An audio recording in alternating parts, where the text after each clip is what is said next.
She's 35, successful, independent, but she still seeks approval like a child waiting for praise. She sabotages relationships right when they get serious. She can't say no without guilt. Why? Because her childhood isn't in the past. It's running her present. And today, I'm going to show you exactly how. This isn't about blaming your parents or playing victim. This is about understanding why you react the way you do, why certain situations trigger you, and why you keep repeating patterns you swore you'd never repeat. Because awareness is the first step to breaking free. The invisible blueprint. Between ages 0 and 7, your brain absorbed everything about how relationships work. Not through words, through experience, how your parents responded to your needs, showed affection and handled conflict, became your blueprint for what love looks like. Here's what most people don't realize. These patterns aren't stored as memories. They're wired into your nervous system, your automatic responses. This is why you can logically know something is unhealthy, but still feel drawn to it. Your conscious mind says no, but your subconscious says, this feels like home. Pattern 1. The approval addiction. If love was conditional in your childhood, you got attention when you achieved, behaved, or made others happy, you learned that your worth is performance-based. Now, as an adult, you're still performing. You overwork. You people please. You say yes when you mean no. You contort yourself to be likable, valuable, impressive, and no matter how much you achieve, it never feels like enough because you're chasing external validation that will never fill an internal void. How it shows up now. You can't accept compliments without deflecting. You apologize excessively for things that aren't your fault. You feel guilty prioritizing your own needs. You stay in draining situations because you fear disappointing people.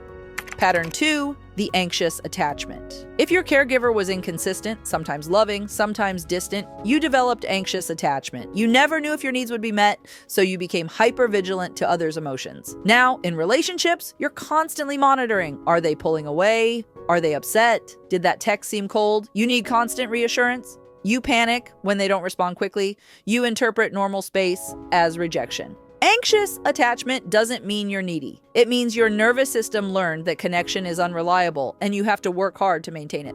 How it shows up now. You overthink every interaction, replaying conversations for hidden meanings. You struggle to trust people, won't leave. You sacrifice boundaries to avoid conflict. You feel intense anxiety when someone pulls back slightly. Pattern 3, the avoidant wall. If your emotions were dismissed or punished in childhood, you learned that vulnerability is dangerous. So you built walls. You're fiercely independent now. Self-sufficient, you don't ask for help, you keep people at arm's length emotionally. Intimacy terrifies you because it requires letting someone see the parts that weren't safe to show as a child. This isn't strength, it's a defense mechanism that worked when you were powerless but now keeps you isolated. How it shows up now. You sabotage relationships when they get too close. You're uncomfortable with emotional conversations. You pride yourself on not needing anyone, but secretly feel lonely. You choose unavailable partners, ensuring you never have to be fully vulnerable. Pattern 4, the conflict phobia. If your home had explosive conflict or cold silence, you learned that conflict is dangerous. Now, you'll do anything to avoid it. You don't speak up when you're hurt, you pretend everything's fine. You let resentment build until you explode or disappear. You think you're keeping peace, but you're preventing real connection because connection requires the ability to disagree safely. Your nervous system associates conflict with threat. Even healthy disagreement triggers your fight or flight response. How it shows up now. You ghost people instead of having difficult conversations. You agree to things you don't want to avoid confrontation. You bottle emotions until you break down. You attract partners who exploit your inability to set boundaries. Pattern 5, the self-worth wound. If you were criticized frequently, compared to siblings, or made to feel like a burden, you internalized, there's something fundamentally wrong with me. You don't believe you deserve good things. When something good happens, you wait for it to fall apart. When someone treats you well, you question their motives. You settle for less because deep down, you believe less is all you deserve. How it shows up now? You self-sabotage when success is within reach. You choose partners who confirm your negative beliefs about yourself. You can't receive love without suspicion. Your inner critic is harsher than anyone else would ever be, breaking the cycle. You can't change what you don't acknowledge.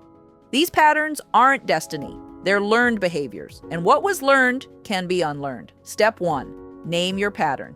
Which resonated most? That's your work. Start with the one causing the most pain right now. Step 2, notice the trigger. What situations activate your pattern? When do you feel like that child again? Small, powerless, not enough. The moment you notice I'm triggered, you've created space between stimulus and response. Step 3, question the story.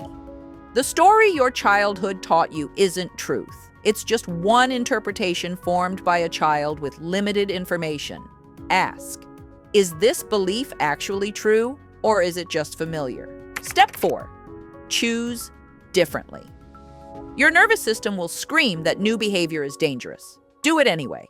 Say no. Set a boundary. Choose the stable person over the exciting one. Sit with discomfort instead of running. The reflective prompt. Ask yourself and write down your answers. How did your parents show love? Was it through words, actions, time, or was it conditional on your behavior?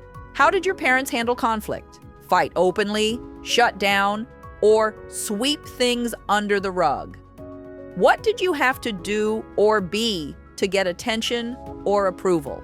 What parts of yourself did you learn to hide to be accepted? What pattern from childhood are you still running in your adult relationships? The answers reveal your blueprint. And once you see it clearly, you can start building something new. Your childhood created the lens through which you see the world, but you're not stuck with that lens forever. You have the power now that you didn't have then. The power to choose different relationships, the power to heal, the power to break generational patterns. This work isn't easy. It requires facing pain you've spent years avoiding. But the alternative, spending your entire life controlled by patterns you didn't choose, is far more painful.